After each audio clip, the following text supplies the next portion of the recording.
Hi, and welcome back to Buddhism 101.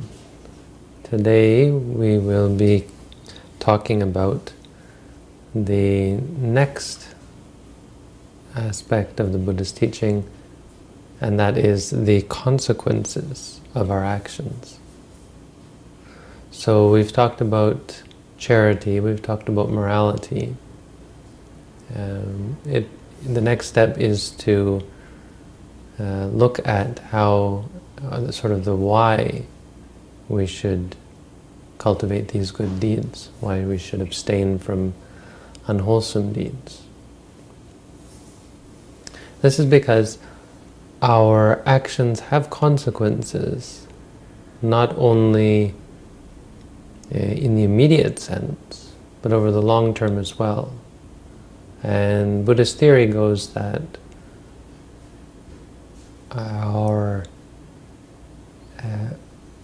our journey in this universe continues. Meaning, we have these experiences in this life, and no one disputes that.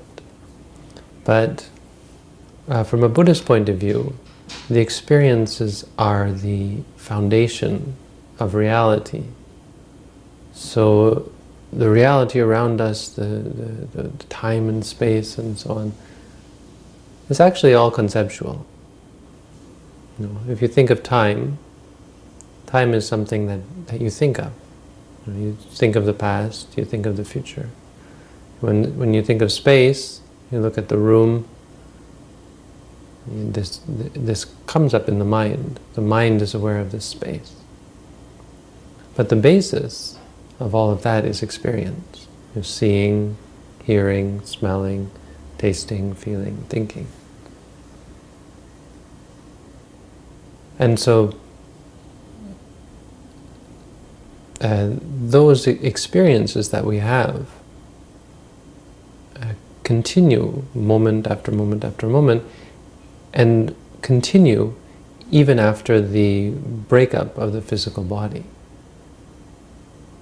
So if we look at another person and we see that their body has ceased to live, it's very hard to believe that there's anything going on there, that mind is continuing, because you can see it.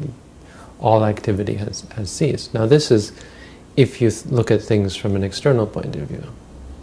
But if you look at them from the point of view of your own experience, you can see your experience is creating new results.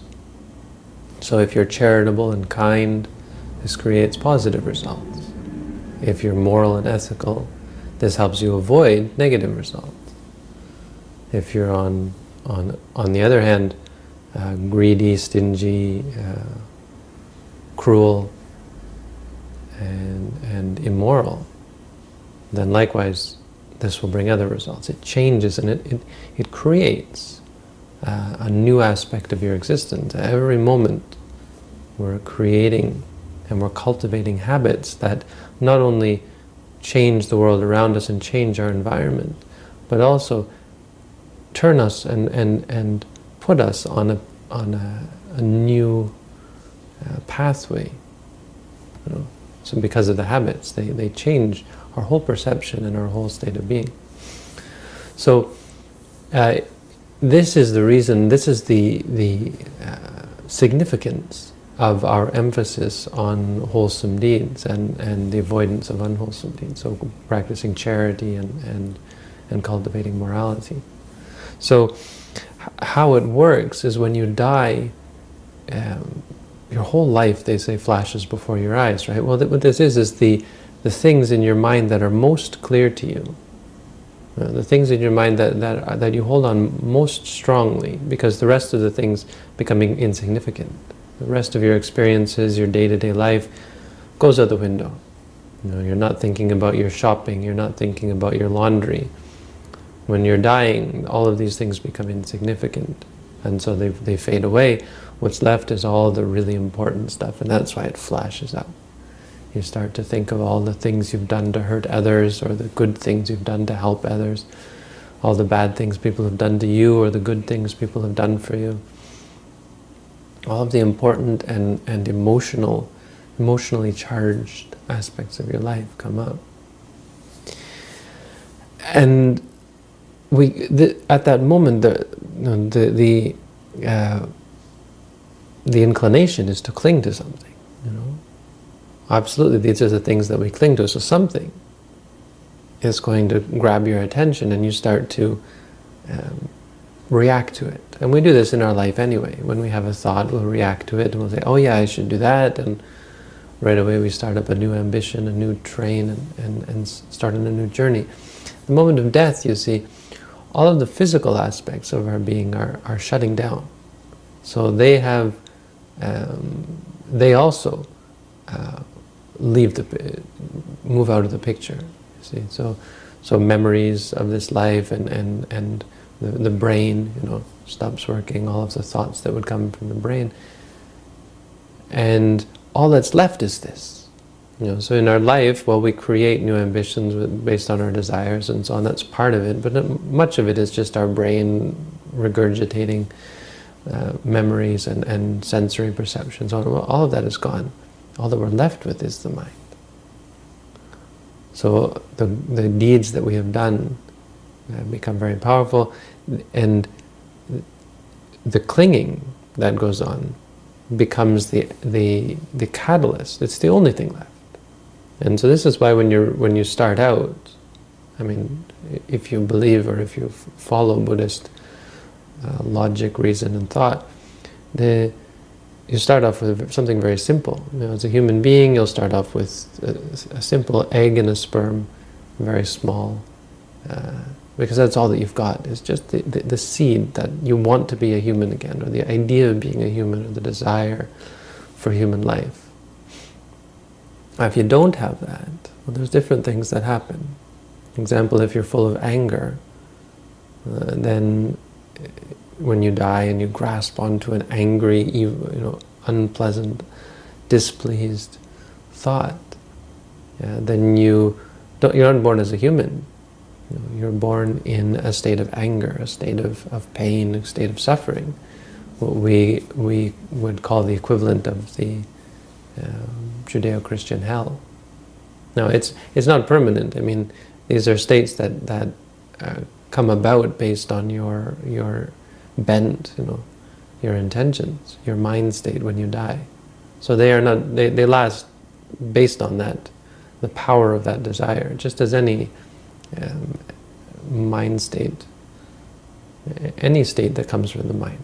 It has a power, and it arises and it prevails, and eventually it ceases. Now it can last a long, long time, depending on how powerful is the evil intention, the angry, unwholesome, unpleasant, undispleased intention. But then it's over. But this is what happens. Anger, the result of anger is to go to one of the many hells. So you create a state. You enter into a state of pain and suffering. So a person who's killed a lot of other beings, or is cruel and unpleasant, harsh speech, that kind of thing. If your mind is full of greed, on the other hand, greed is what we normally associate with ghosts. And that's in Buddhism, that's where it leads you. If you have a mind full of greed, desire, attachment, clinging to something. So if you hear these ghost stories about ghosts that are said to haunt places that have meaning for them, maybe they appear in some clothes that are associated with something they cling to, and that kind of thing. This is the general nature of a ghost, is that they are hungry, they want something. They are attached to something. They can't let go. So if you live your life full of greed, and when you die, that's the overwhelming emotion, and that's what you cling to, is some greedy, lustful, desirous thought. Being born as a ghost is the likely destination. If you have delusion in your mind, delusion being kind of confusion and arrogance, maybe conceit, wrong view, or if you're a person who takes a lot of mind-numbing drugs so that you just have a confused state of mind, or if you are keen on stupidity and ignorance and that kind of thing, that interests you and that's your bent. And when you die, if you die in a confused mind, or if you die in a deluded mind, you're born as an animal. As this is the state of animals, they're always sort of cloudy in the mind, confused, and they can be very arrogant and conceited. But they don't have much wisdom or understanding. They're not able to comprehend deep concepts like meditation or spirituality, that kind of thing. Not really easy for them because their minds are clouded. And that's what happens. That's where you can go in that case. Now, an ordinary person who has ordinary thoughts will be born as a human being. That's sort of in the middle somewhere. You know, if you're not too evil of a person, but not too good of a person, you'll probably be born as a human again and have to go through all the same sorts of things, give or take, depending on your karma. There's very many variables. So if you might be a sick person, you might be a healthy person, you might be a strong person, you might be an intelligent person, you know, all these very different variables. You may be rich, you may be poor, these kind of things. But you'll be born a human. Now, to be born in heaven, Buddhism has this concept of heaven, but it's just very much like being a human, except nicer, more comfortable. So there are states, there are many, many different states, and it's all a grade. So it's degrees of happiness and suffering. If you're a very good person, a person who is by nature kind and caring and helpful and engages in wholesomeness and refrains from unwholesomeness, abstains from unwholesomeness, then you can be pretty sure, you can be proud of yourself, happy about it. You can be confident in yourself, reassured that you're going to a good place.